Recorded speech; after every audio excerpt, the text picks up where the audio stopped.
Nung này chơi new free ni pi bang mun vah bun sang khap ying hang lem dung klai yet le ruat we krap premong dung pre kana bun sang sem tlang ke pro lan la le từng lum nu cham kan kyang ma pro le từng ptah pre nyam ke knok na yuan hang klai nyu pri le pian le từng thau tui kut hang thapul bun kum yun yo kat le rim char rim ni hiya ko bua ko ta le bing knok na roh này mong pa pe phun kha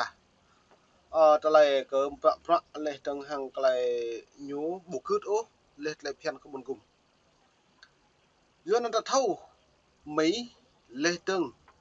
NATO Liên Hợp Quốc lại chặt đức lũ chặt một con rừng cơ ta lại bua máu như yếu 16 quốc gia bây là này đã đi cái lại sốt dần hàng lại kèng như thực hiện cái bộ luật nhân quyền này nó nên làm lừa đồn bạ viện xa thôn đồ bố này lại đã bù hồ tổng thống Đức nhiều màu Nam Bộ bút lấy tầng hiệt lê rõ về cỡ nóc ná Đảng Cộng sản Việt Nam càng thực hiện các bộ luật thông tin báo chí này. Nên tập bút lấy thông tin báo chí cất gì vua cái cha rằng lệ cái nhổ.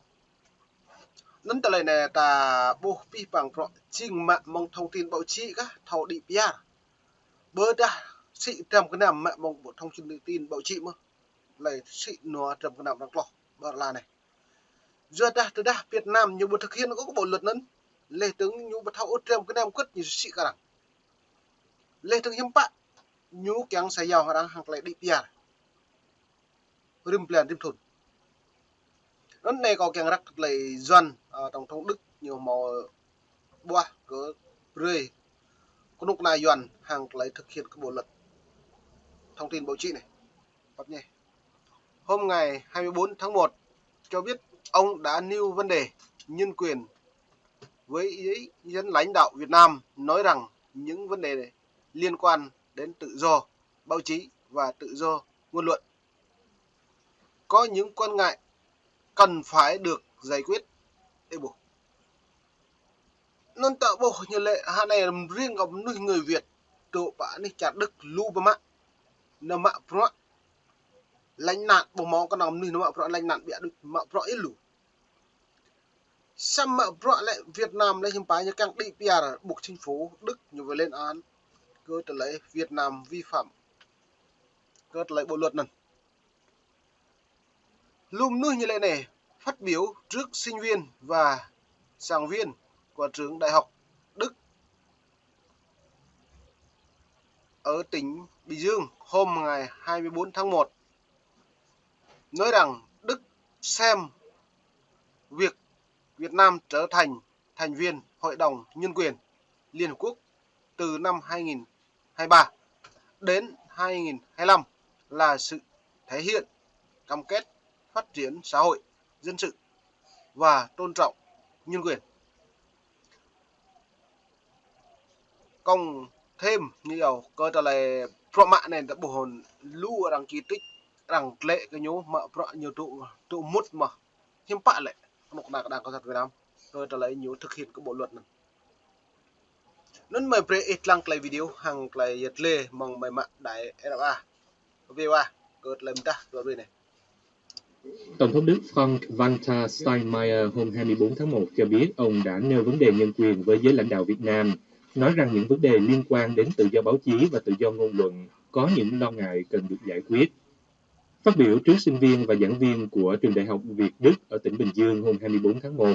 ông Steinmeier nói rằng Đức xem Việt Nam trở thành thành viên của Hội đồng Nhân quyền Liên Hợp Quốc từ năm 2023 đến năm 2025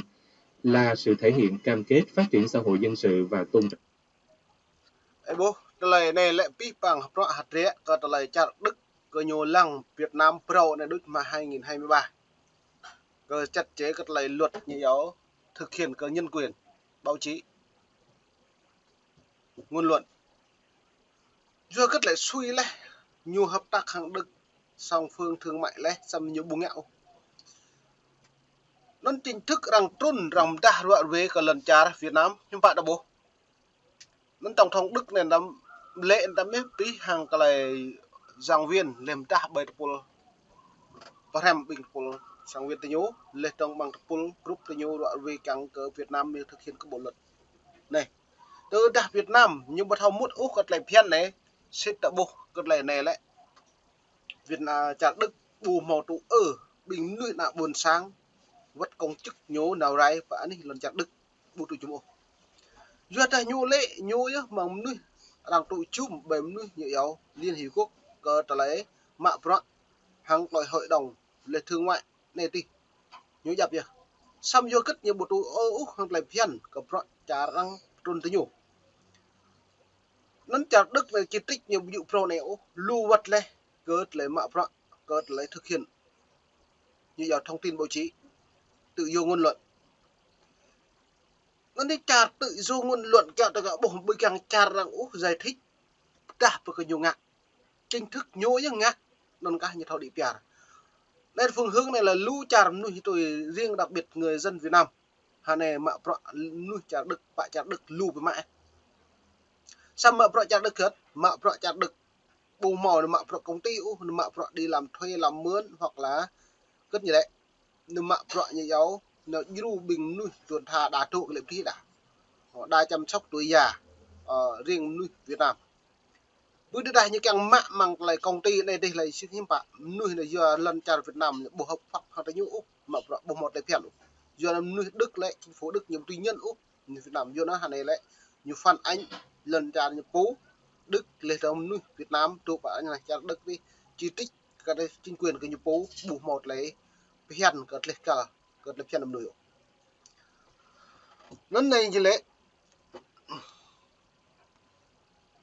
truyền thông Việt Nam đưa tin về chuyến thăm Việt Nam của nhà lãnh đạo Đức với chương trình nghị gồm cuộc hội đàm với chính chủ tịch nước Võ Văn Thượng, hội kiện với Thủ tướng Phạm Minh Chính, Thủ tướng Quốc tịch Như Ấu, Hội Vương Đinh Huệ, trong đó tập trung vào hợp tác song phương ở các lĩnh vực thương mại, đầu tư. Nón ta lại ta buộc ta lại nhiều họp răng rõ về những càng răng một mà hàng lấy xịn lẽ lệ trong hàng lấy đi yar lùm ta pro cần. Sam ta lại này ta buộc hiểm bạ răng chỉ trích nhu bộ màu mạo cất lấy pro những càng nhu một xịn lẽ rim chả. Giờ cái ta như sóc lấy phiền bộ màu tùy cứt đi bằng pro nhu họp tôi ấy buộc cái vô văn thượng hắn Phạm Minh Chính Vương Đinh Huệ đã buộc pin nhồi đạo diện về gần nuôi lần chào Việt Nam càng đi piar đã một đôi chụp chỗ nói rằng mày bread ít lăng video bịa cợt là giật lên này Trọng nhân quyền. Theo văn bản, bài phát biểu được đăng trên website của Phủ Tổng thống Đức. Tất nhiên, hệ thống chính trị và xã hội của chúng ta không giống nhau, và bên cạnh những điều gắn kết Việt Nam và Đức cũng có một số điều khác biệt, vẫn cản trở sự hợp tác hoặc khiến chúng tôi lo ngại, chẳng hạn như liên quan đến vấn đề tự do báo chí và tự do ngôn luận. Ông nói, theo bài phát biểu. Tất cả những vấn đề này được đề cập trong cuộc nói chuyện của tôi tại Hà Nội ngày hôm qua, và tôi tin rằng việc chúng ta có thể giải quyết những vấn đề này với sự tôn trọng lẫn nhau. Nó là chả Đức cất như nào lại nhùm đa nhùm phát biểu bày cái nữ mà hàng lại rõ về nơi đây. Nên xin nick sa po cha bộ mồm sẽ hàng cha làm con xăm á pre dự hàng lại phiền lết lấy cúm cái cả hàng lại xịm nè. Bây giờ chả Đức sẽ Việt Nam sẽ được như mô paria xăm pre paria như bạ pre như thảo dùng biết lết đăng lại song phương lại phi bằng đi biển này. Giữa nó nhiều paria khác biệt lần chặt Đức hàng lần chặt Việt Nam. Giờ luôn ta còn lần chặt nhiều họp là như lệ hem lại thông tin báo chí nhiều Brady tầm Đức hàng nhú bộ một lấy